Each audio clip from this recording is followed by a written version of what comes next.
We're going to talk a few minutes about the Bill Clinton administrations. I'm just going to make a few comments about the domestic significances of Clinton's time in office, and then a few comments about foreign policy under Bill Clinton. Domestically, Clinton's probably best known for presiding over a booming economy throughout the 1990s. One of the healthiest U.S. economies in history.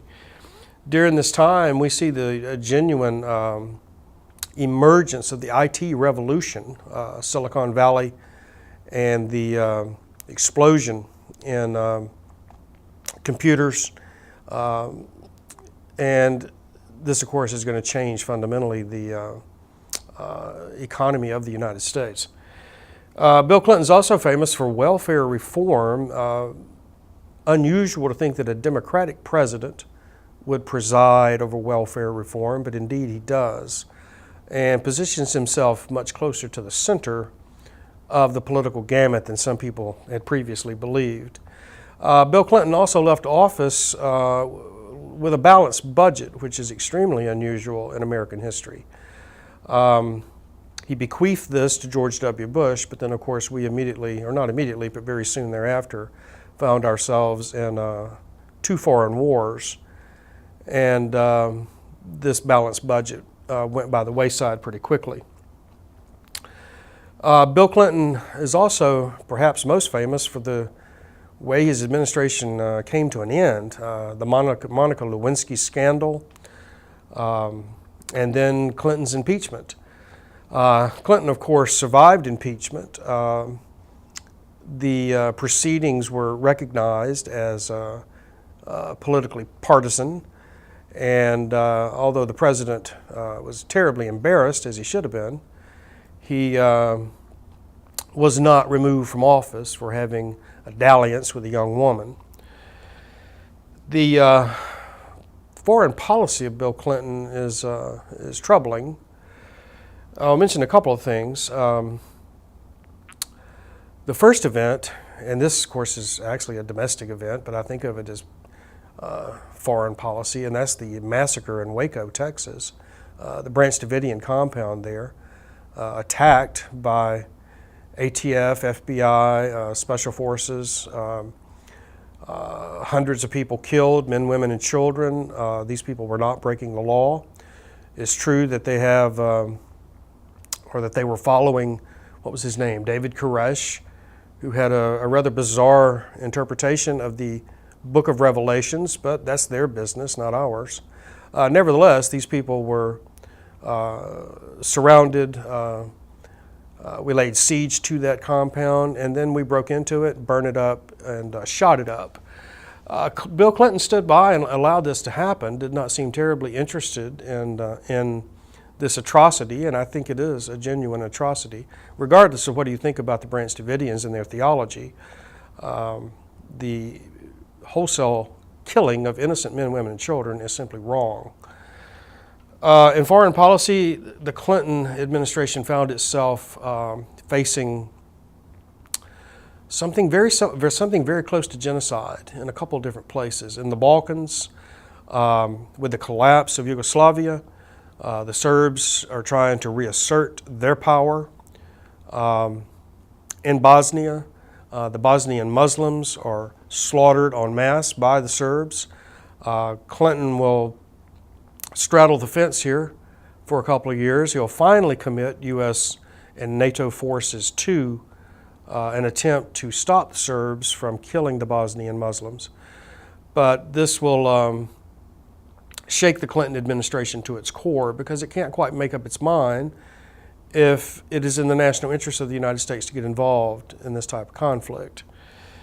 The second event is even bloodier, and that's the genocide in Rwanda. The Hutu population rose up and began to slaughter the Tutsis in hundreds of thousands. I think the final number was around 800,000 dead. This takes place in 100 days. This is one of the worst genocides since the Holocaust in the Second World War. And again, the Clinton administration could not make up its mind whether this was of sufficient importance to get involved in. And indeed, we did not get involved in it. We condemned it, but we did not take any action to try to stop it. Um, it's worth asking why the United States shies away from involvement in what is obviously genocide. For one thing, there simply isn't the political will to get involved in these things. American politicians, and perhaps Clinton in particular, before taking any action, want to know which way the wind's blowing politically.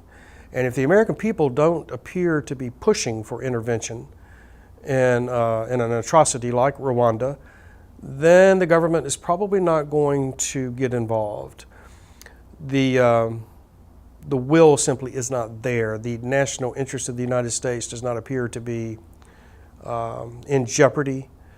So our country, although we like to think of ourselves as a very generous country, responding to disasters, sending money and food and health supplies when there are disasters, we're very careful about tending to our national interest and allowing just horrendous atrocities to take place. And I believe Clinton later admitted that this may have been the worst mistake of his presidency, allowing the Hutu massacre of the Tutsis to take place without making any effort at all to stop it. Of course, in the latter part of the Clinton administration, you have the genuine rise of Al-Qaeda, which will take full fruition with 9/11. You have the attack on the USS Cole in the Arabian Sea. You have the attack on the U.S. embassies in Tanzania and Kenya, killing hundreds of people. These were calling cards of Al-Qaeda, and of course, their assault on our country would take a dramatic escalation on 9/11. And then, of course, finally, Clinton made an effort to try to bring the Israelis and the Arabs together. This was not successful. I don't think you can blame the president for that. The Israelis and the Arabs have intractable difficulties. I don't know that an American president can solve them. I guess the closest we ever came was with Jimmy Carter and the Camp David Accords, bringing peace between Egypt and Israel. But so the Clinton foreign policy is a mixed bag. A certain shyness, a certain hesitancy to assert the power of the United States. Seems like I remember one of his aides or a military officer reminding Bill Clinton that he was president of the United States and that he did have great power, but he seemed to have some hesitancy in using it. So all in all, the Clinton administration, the verdict is still out. It's too soon to determine its success or failure.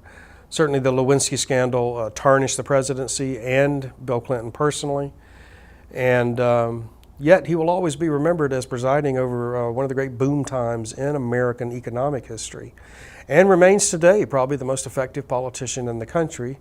And of course, we're entering a political season as we speak, and you will be seeing and hearing a lot of Hillary Clinton over the next year and a half. So I'm going to end this lecture on Bill Clinton. Our next lecture will talk about 9/11 and the second Gulf War under President Bush. Thank you.